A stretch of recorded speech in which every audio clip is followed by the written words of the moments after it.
गुरु तुम हो ज्ञानी ज्ञान के दाता, मुनि गुरुवर को करके प्रणाम गाऊं मैं सुबह शाम।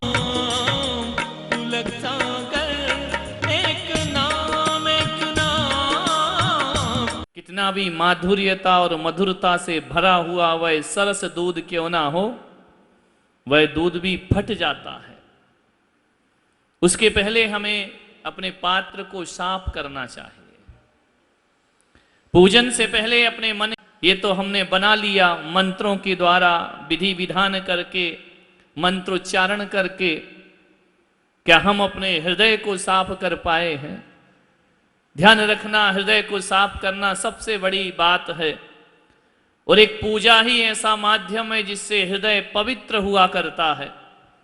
यदि यहां पूजा नहीं कर रहे होते तो घर में बैठकर राग द्वेष की बातें होती, लाभ हानि का व्यापार चलते रहता, यहां वहां के वार्तालाप में हम लगे रहते, भगवान के दर्शन सुबह 5-10 मिनट करते और घर वापिस आ जाते। लेकिन पूजन के माध्यम से, विधान के माध्यम से, अनुष्ठान के माध्यम से जीवन एक उत्सवमय हो जाता है, आनंदमय हो जाता है।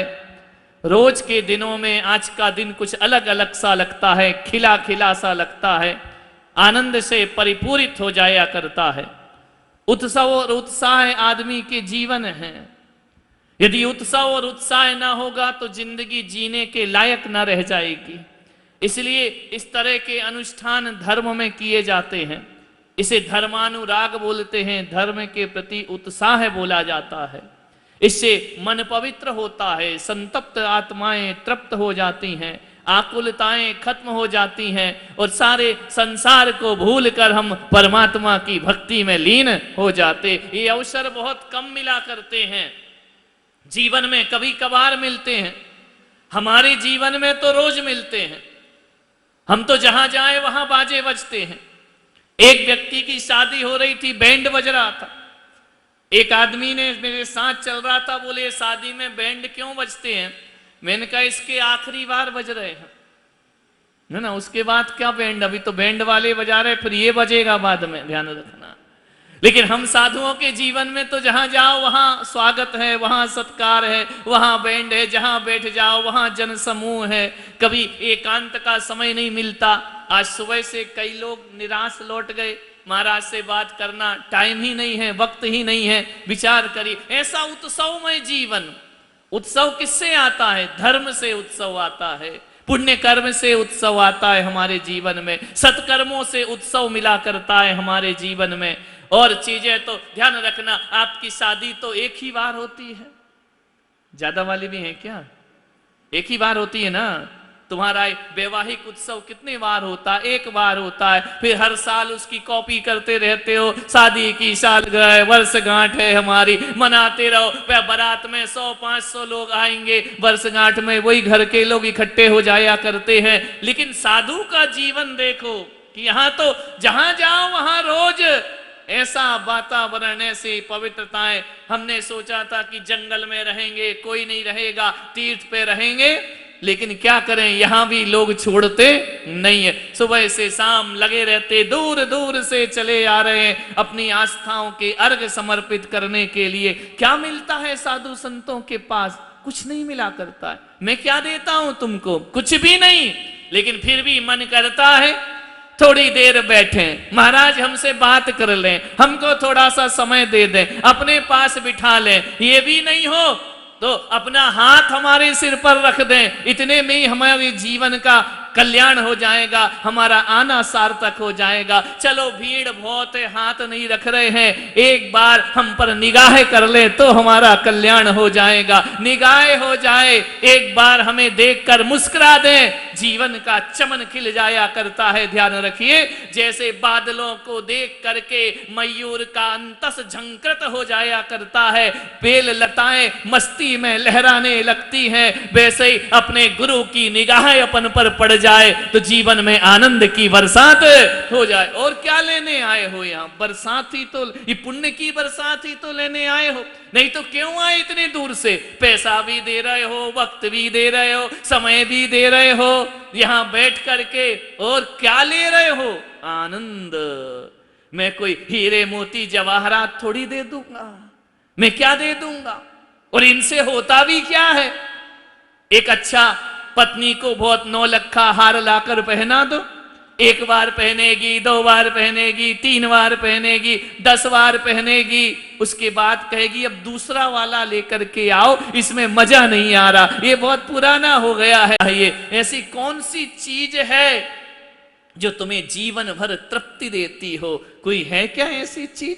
विचार करिए। पत्नी आती है, साल भर बहुत अच्छी लगती है, उसके बाद तो ठीक है, चलते रहता है, वो भी चल रही है गाड़ी, निभ रही है गाड़ी, और कुछ नहीं होता। एक बार क्या हुआ, एक नए नए नौजवान ने शादी कर ली।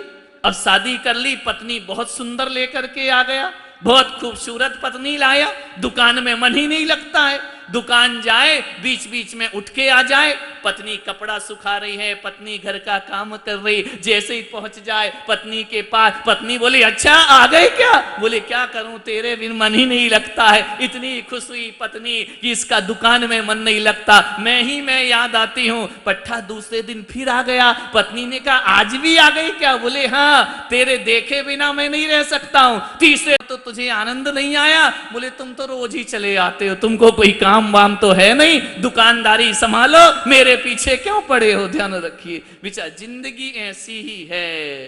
विचार करिए, जीवन कैसा है? आनंदमय बनाओ।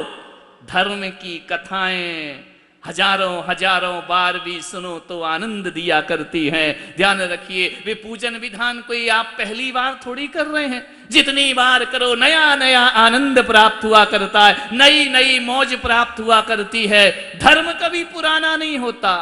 धर्म में चिंतन करो तो नया चिंतन प्रकट हो जाता है, धर्म में जाप करो तो उसका अपना आनंद प्रकट हो जाया करता है, पूजन विधान करो उसका अपना आनंद प्रकट हो जाया करता है। ये आनंद ही तो बटोरना है, जबरदस्ती धर्म नहीं करना।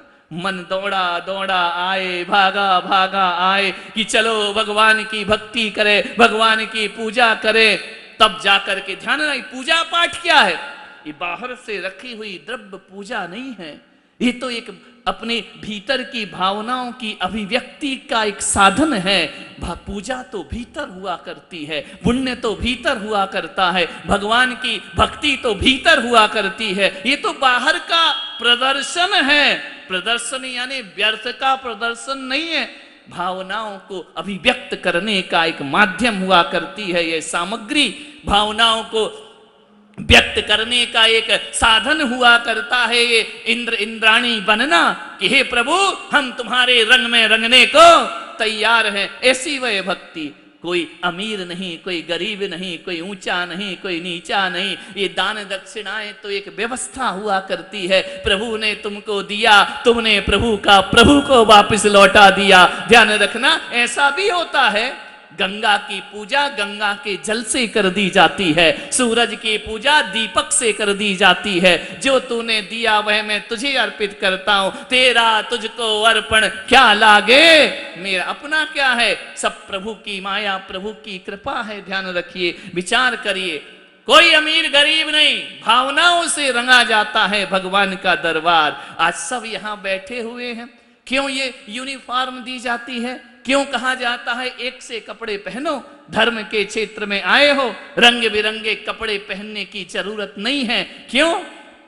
ताकि ऐसा लगे कि हम सब एक से हो गए हैं, ना कोई अमीर, ना कोई गरीब, ना कोई छोटा, ना कोई बड़ा, ना कोई दानी, ना कोई साधारण पुरुष, सब एक रंग में रंग गए और भगवान की भक्ति को तैयार हो गए। तुम्हें मालूम है ना, राजगृही में भगवान महावीर का समोसरण आया, सारी राज्य ने राजा में घोषणा कर दी भगवान का समोसरण आया है, चलो सभी दर्शन को चलते हैं।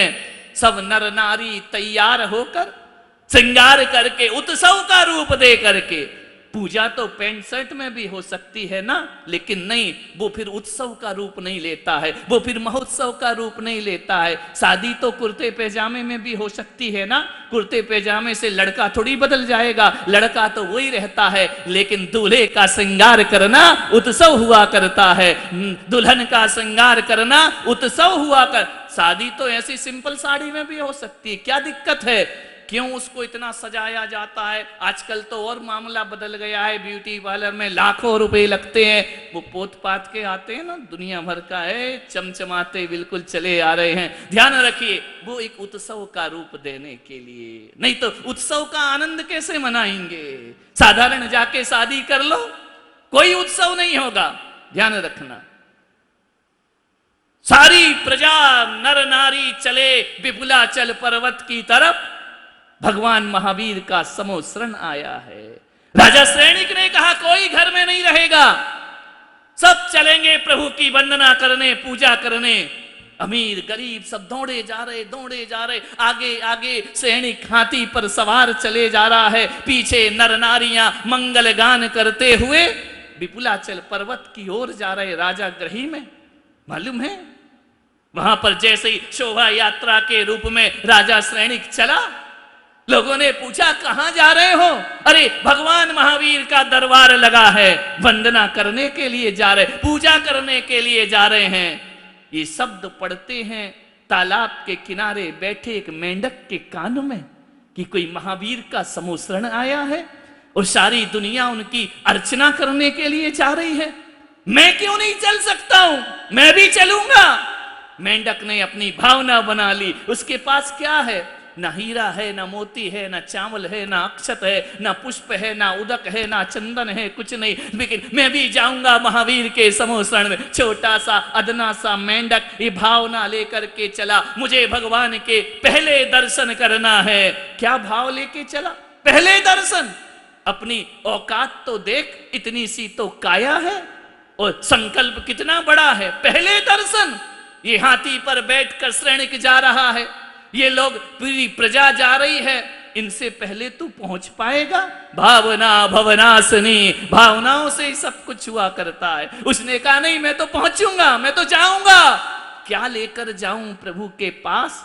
फूल उठा नहीं सकता हूं, छोटा सा मुंह है, फूल नहीं तो फूल की पाखरी मुंह में दबा ली। चलो मैं चलता हूं भगवान के दर्शन करने के लिए। चला जा रहा है, भीड़ में फुदकते फुदकते, कदमों से बचते बचते, अपने को बचाते बचाते, और यही भावना लेकर जा रहा है, पहले मैं दर्शन करूं महावीर के, पहले मेरा दर्शन होना चाहिए। भावना लेकर के चलता है। मेंढक फुदक फुदक कर जा रहा, मुंह की पंखुड़ी नहीं छोड़ रहा है, कमल पाखुरी लिए चला जा रहा, प्रमुदित भाव से, आनंद के साथ। मालूम है आपको यह कथा आपने कई बार सुन रखी होगी। चला जा रहा है, तिन्नाणम तारयाणम, हे तीर्थंकर भगवान मुझे तारो, मेरा उद्धार करो। कौन सोच रहा है? एक मेंढक सोच रहा है। ध्यान रखना, एक पूंछ वाला इतने अच्छे भाव बना लेता है, हम मूछ वालों को नहीं जाने क्या हो जाया करता है।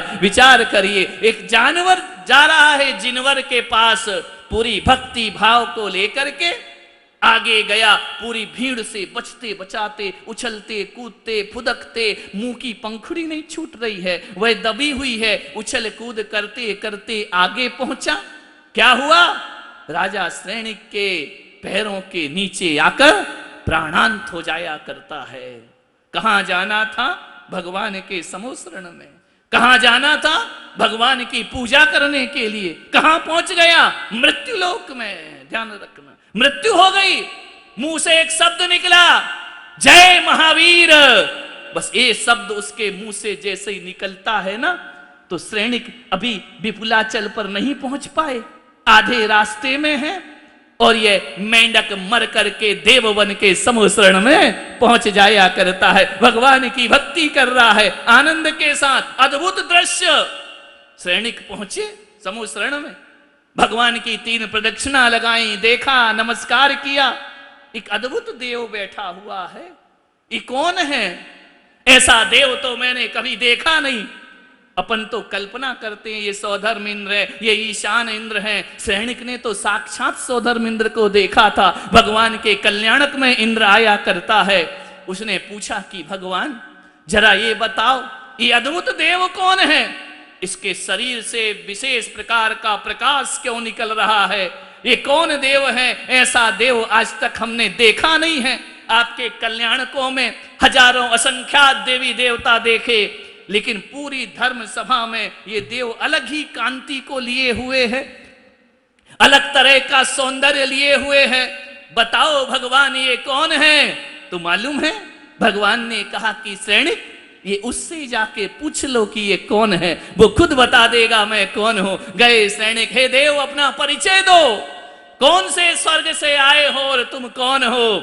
उसने कहा कि राजन तुम मुझे नहीं जानते, मुझे नहीं पहचानते। आज मैं समूह शरण में आकर बैठा हूं ना, इसमें आपका बहुत बड़ा उपकार है। सैनिक ने कहा मेरा उपकार? मैंने क्या उपकार किया? बोले बस भक्ति भाव लेकर मैं बढ़ रहा था, तुम्हारे हाथी के पैर के नीचे मेरा प्राणांत हो गया और क्षण भर में मैं स्वर्ग में जाकर के देवत्व को प्राप्त हुआ। क्षणादासित स्वर्गी गुण गण समृद्धा सुख निधि लभंते सद्भक्ता शिव सुख समाजम किमु तदा महावीर स्वामी नयन पथगामी। भगवान महावीर बोले ध्यान रखना। सैनिक ने कहा कि मेरे हाथी के पैर के नीचे मृत्यु को प्राप्त हुआ। भगवान ये देव कैसे बन गया? ये कैसे देवत्व को प्राप्त कर गया? एक मेंढक कैसे देव बन गया? आदमी को तो देव बनने में बड़ा पुरुषार्थ करना पड़ता है, ये कैसे देवत्व को प्राप्त हो गया? मालूम है उस मेंढक ने कहा कि भगवान का नाम, भगवान की भक्ति लेकर जो चलता है ना, भगवान के पास पहुंचे या ना पहुंचे, जिसने मरते समय भी मेरे महावीर का नाम ले लिया, उसके स्वर्ग मोक्ष की व्यवस्थाएं अपने आप हो जाया करती हैं, उसे करने की जरूरत नहीं पड़ा। केवल भगवान का नाम स्मरण। आज हम सब यहाँ क्यों बैठे हैं? परमात्मा का नाम स्मरण करने के लिए, नमीनाथ भगवान का सुमरन करने के लिए। ये जिह्वा पावन हो जाएगी, ये कर्ण पावन हो जाएंगे, ये नयन पावन हो जाएंगे, ये हृदय धन्य धन्य हो जाएगा। ऐसे भावों के साथ यहाँ पर भगवान को हम अर्घ चढ़ाएंगे, नमीनाथ भगवान की हम पूजन करेंगे, अर्चना करेंगे। लेकिन एक बात ध्यान रखना, ये सामग्री पूजा नहीं है, हमारा हृदय पूजा है, हमारी भावनाएं पूजा हैं। उनको संजो करके आज अपन यहाँ बैठकर, प्रवचन ज्यादा लंबा नहीं करना है क्योंकि विधान बहुत लंबा है और समय हो रहा है, लेकिन आप सबकी भक्ति भावनाओं को देखकर कहीं ऐसा ना हो कि आप यहाँ से जाएं और कहें भाई पूजा तो हुई, पाठ तो हुआ, आहार तो दिया और नियम भी ले लिया, लेकिन महाराज का प्रवचन सुनने हमें नहीं मिला है। हालांकि आप जानते हैं कि अपने प्रवचन की सभाएं अलग हुआ करती हैं, लेकिन फिर भी कोई दिक्कत नहीं है। गुरु तुम हो ज्ञानी, ज्ञान के साथ